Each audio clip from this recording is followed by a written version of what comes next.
Covering the islands of the Bahamas, ZNS Network presents The Bahamas Tonight. The following portion of the news is brought to you by McDonald's. McDonald's, I'm loving it. Good evening and welcome to the Bahamas Tonight, the National Report. I'm Keishla Adderley. Thanks for joining us. Topping the news tonight, a prominent proponent of a no vote for the legalized gambling proposal has gone public with his views, calling gambling a practice which breeds poverty and that Bahamians need more information on. Franklin Wilson adds to the chorus of views on the issue, which is now just 20 days from public poll, with the debate widening by the day. Our Fern Carey has this. Businessman Franklin Wilson believes legalized gambling is not a step in the right direction for the country. This as the government moves to hold a December 3rd referendum on the legalization and regulation of web shops. Gaming itself breeds poverty. Let's start on that premise. So if society is going to condone, for whatever reason, as an amenity to visitors or whatever the case it might be, it makes sense to make sure that what you're doing is economically attractive, because you're going to inflict pain and suffering on people. The state will need resources to help these people. A former chairman of the body that regulated horse racing in the Bahamas during the 1970s, Wilson believes Bahamians are already experiencing negative fallout from the gambling debate, noting that it has become a divisive issue. That it's unfortunate that this discussion is taking the shape it's taking. Firstly, this should be an opportunity to build national unity, not division.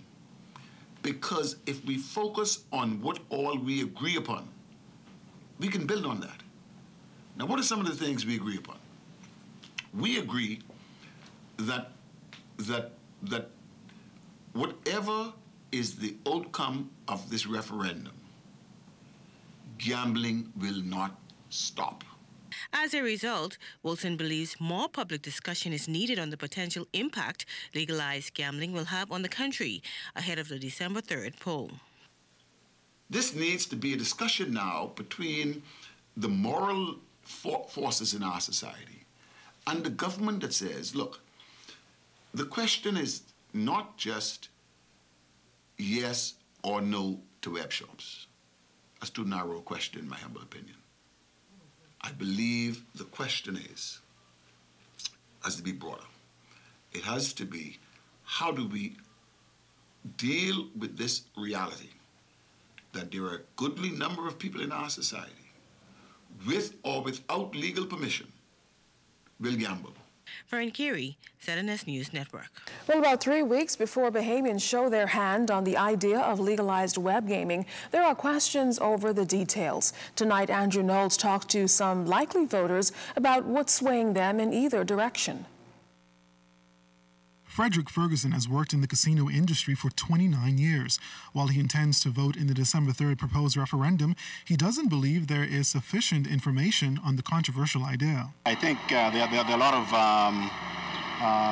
concerns that are still swirling around that need to be addressed, that I don't think is they've been adequately spoken to. But he's not the only one who feels that way. In fact, there are some who feel everything is being rushed. I really don't fully understand the whole matter, because there's still a lot of irregularities in it that need to be cleared up, for the local Bahamian people to understand what it's all about, I don't know why they're rushing everything, but, we need more information, because it seems like everything is secretive in this country, and a lot of the local people don't understand what's going on, and they tend to hide things too much. I worked in the gaming board for 6 years, and so I know something about gaming, but it is my view that enough is not being told to Bahamians about anything involving the future development of this country. I think what they should do is just wait a while, like for another couple of months or so, and then just go into it. But I think it's a little bit too rushy right now. Just yesterday, the opposition expressed deep concern about the whole process.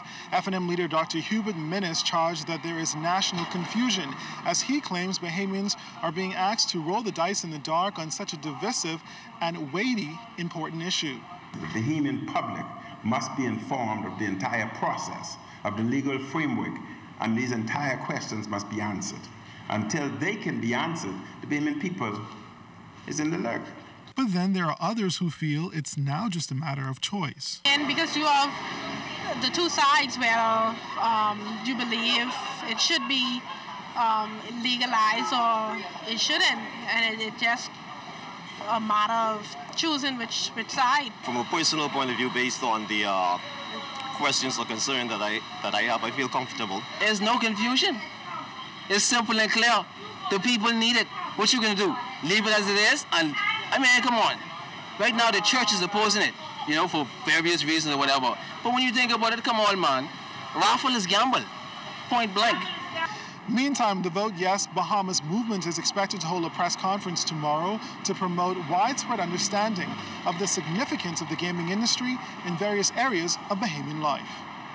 Andrew Knowles, ZNS Network News. The government has vowed to stay out of the gambling debate, but it's something they'll have to prepare for should it be legalized. Jimenita Swain spoke with Gaming Board Chairman Andre Rollins, who says the government is making sure the regulatory framework is in place to deal with any legal curveballs which may arise from people seeking to abuse the industry. To a specific number of players, have those players subjected to laws and regulations that govern the practice of that operation. Rollins says while working to protect those who want to gamble, there must also be considerations for those who do not support web shop gaming as well. And that may mean limiting advertisements, as is done in Singapore.